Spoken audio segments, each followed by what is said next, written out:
Hello everyone, Firecrest Gaming here and welcome back to another video. We're back now with the F1 2016 career mode with, as you can see by the title, we have two races for you today. We have the British Grand Prix and the Hungarian Grand Prix. The reason being is because, well, if you have two boring races, there's no point making separate episodes for them, so join them into one.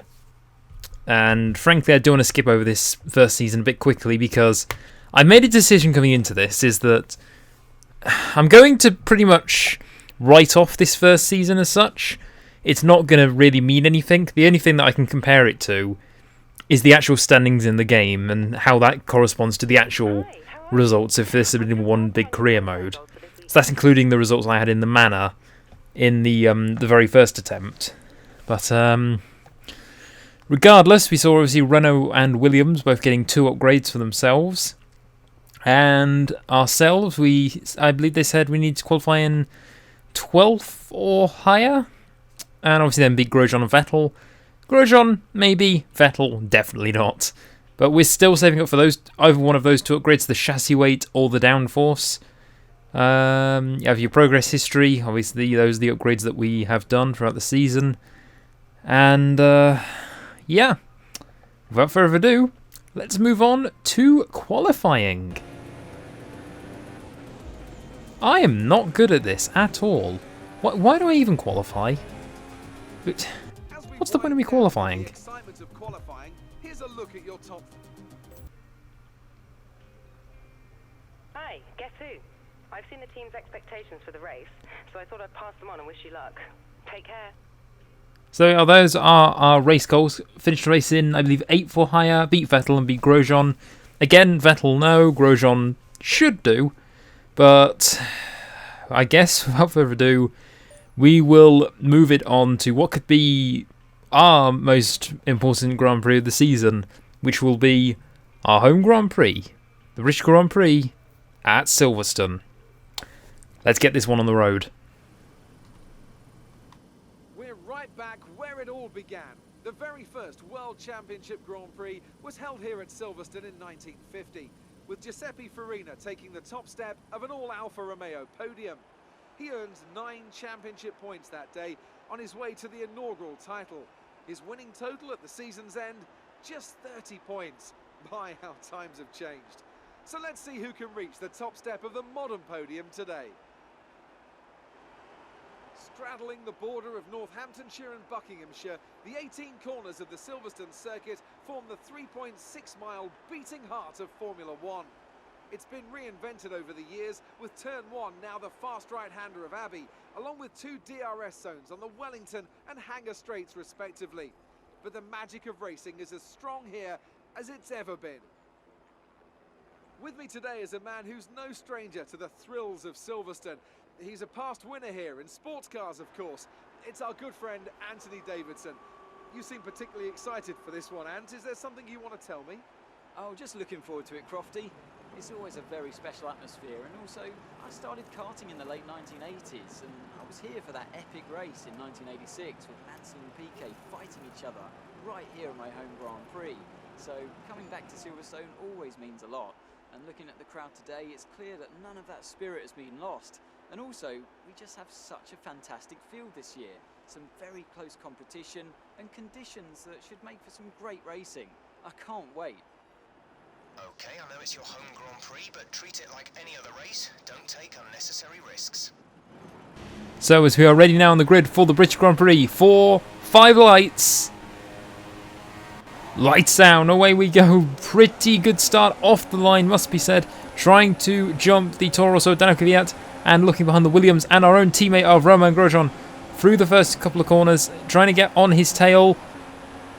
Into turn 3, I believe, up the inside there of Valtteri Bottas, trying to hang him out to try maybe allow Grosjean through, but he can't get through and he's stuck behind the Williams, and we are following Max Verstappen all the way down the, I believe it's the Wellington Straight here, down towards the Brooklands and Luffield section. Really going up to 200 miles an hour at 202, topping out, I believe, and through the Brooklands in the left and into the right of Luffield. Trying to hang it round the outside, maybe with Verstappen, but get a cut back on the run down to Copse Corner. We could probably get a good run on him here. Up the inside, maybe into Cops. This is going to be close. Yellow flags coming behind. Don't really care about that.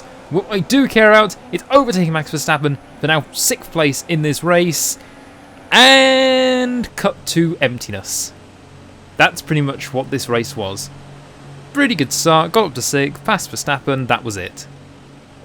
There was one last thing that happened on the final lap. But what else can I commentate on? If the race is this boring, then I'm not going to commentate over it. Alright? But there we are. We're moving on now to the final lap. And finally, someone is going to be attacking. It is the Williams of Felipe Massa. We're going a bit wide on the exit, it must be said. The tyres at this point very, very worn. And we are having to hold off the Williams. And I'm sorry, that's Massa. They're having a go. So I don't know where Bottas was. I think Bottas attacked us first. Now it's Felipe. And both have been hung out to dry. Bottas a bit worse than his teammate Felipe Massa. You see there, our front left is absolutely cooked right now. We still have enough fuel to make it to the end of this race on rich mixer. Here comes Felipe Massa down the hanger straight towards Stowe Corner. Lewis Hamilton wins his home Grand Prix, but we are still trying to get Felipe Massa. We are stuck on the Williams coming into Stowe Corner. We're both spinning out. Oh, the Williams! The Williams crashed in the first corner, and I believe it was one of the Toro Rossos, maybe Sainz crashed into us as well. Coming out of Stowe, and that is not what you want at all. Massive, massive crash at the end of this Grand Prix, but we will still come through to finish our first home Grand Prix in P6. Top job. I was a bit worried about this one at the start of the weekend, but you've pulled through. Thank you. A great win then for the Mercedes team today. Tell me, Ash, what was the key to this success? Well, time management probably played quite a large role in the outcome of this one. As ever, it's not just about speed, it's all about maintaining that speed consistently over a stint, over a race distance. So being able to keep up the lap times while still being smooth on the controls and gentle on the tyres, that's really where the race was won today. So as I say that, we can see the drivers coming out now to collect their trophies. It's yet more silverware to take back to their base in Brackley after another excellent Grand Prix.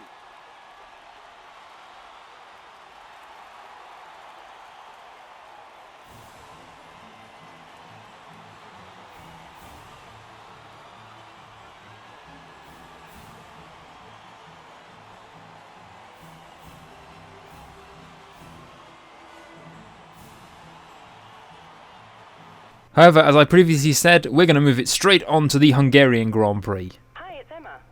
Your qualifying goals came up in the board meeting this morning. Here's what to expect.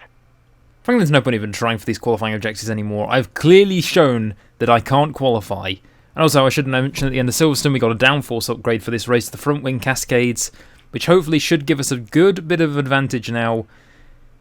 No, we're now the 7th fastest car. You can see how close, though, it is all the way from Williams down to us. Then there's a bit of a gap to Force India, Renault, Sauber and Manor, while Mercedes and Ferrari do have a decent lead at the top.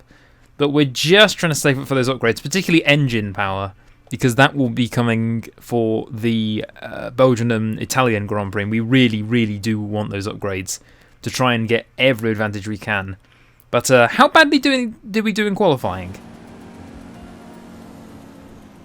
Why do I even bother? It's getting worse. It's getting a lot worse. Hello. I just wanted to pass on the team's expectations for this race. Good luck. Well, there you are. Race goals quickly flashed up on the screen. I can't remember what they were. I believe it was finished 13th and then Grosjean and Vettel. Whatever it is, let's just move on. We've seen some astonishing Grand Prix here over the years, haven't we? The drama of 2015 is a recent example. Jenson Button's first win on a wet track in 2006, or in 1997, Damon Hill's heartbreak in the Arrows after a late gearbox failure cost him what would have been the team's only ever victory. What a wonderful place this is to come racing today. Located 12 miles northeast of the Hungarian capital Budapest, the 14 corners of the Hungaroring are steeped in history and prestige. Overtaking has always been difficult on this technical 2.7-mile circuit, but the last few years in particular have turned up some exceptional races. Let's hope we're in for another one here today. With me to enjoy it all is Anthony Davidson, a man who made his Grand Prix debut here with Minardi back in 2002. So, Ant, this is a bit of a special one for you, I'd imagine. Yeah, I'd say so. I also stood in to commentate on Jensen's win in 2006, and as I was a test driver for Honda at the time, you can imagine that was quite an emotional Grand Prix. It's also a tough circuit on the drivers, this one too. Lots of long, slow corners that require a lot of patience from inside the car. Plus, it's a very downforce heavy circuit.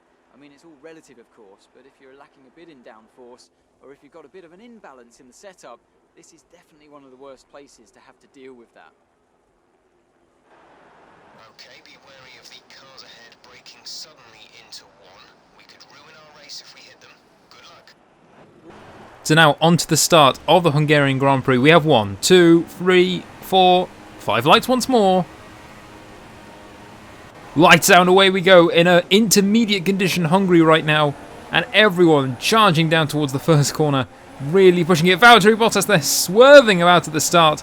And there is a crash before anyone has even got started. We're having a look down the inside straight away up into P5. Because that first corner is really, really exploitable against the AI. But Vettel here looking very slow on the exit. We could get him for P4 in this Grand Prix, up the inside of Sebastian Vettel, and we are into P4 for the Hungarian Grand Prix. If we can hold this now, which is promising with the intermediate conditions, then I think we've got a good race on our hands. Bit of a slide on the exit, but it comes to very little.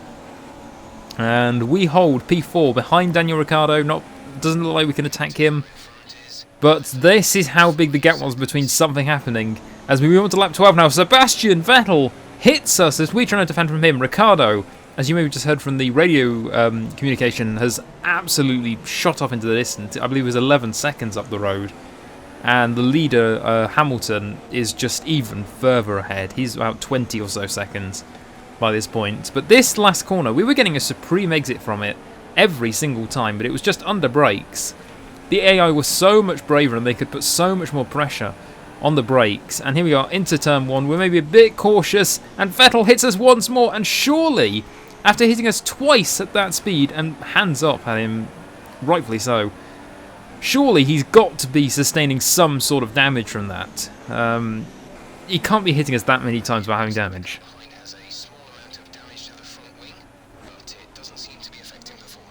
And there you go, that's just confirming it. Vettel does now have damage, and it says it isn't affecting his performance, but as we move on to the end of the Grand Prix, he fell behind Kimi Raikkonen and Max Verstappen and ended up P7 in this race. Lewis Hamilton takes his second win in a row, still trying to claw some distance back in this championship.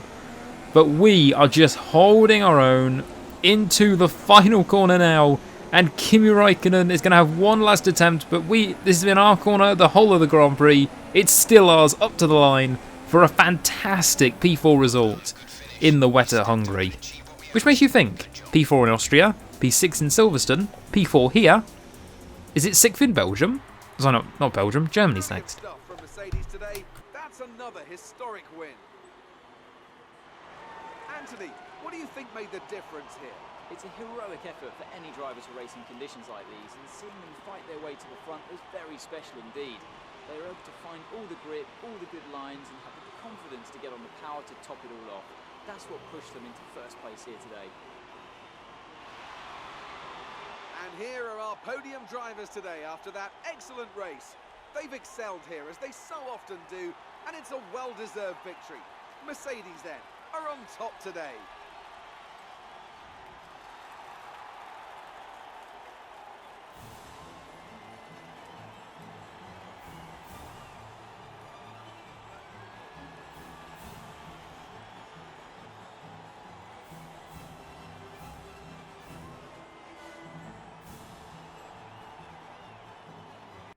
So that is it, ladies and gentlemen, for the 2 Grand Prix you have seen today. I really hope you've enjoyed all of them. And, well, it was pretty good results in the end, especially that Hungarian one.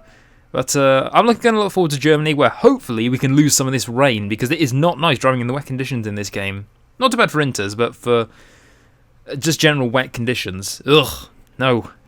But thank you all very much for watching. Hope you're still enjoying this series, and I'll see you next time at the German Grand Prix in Hockenheim.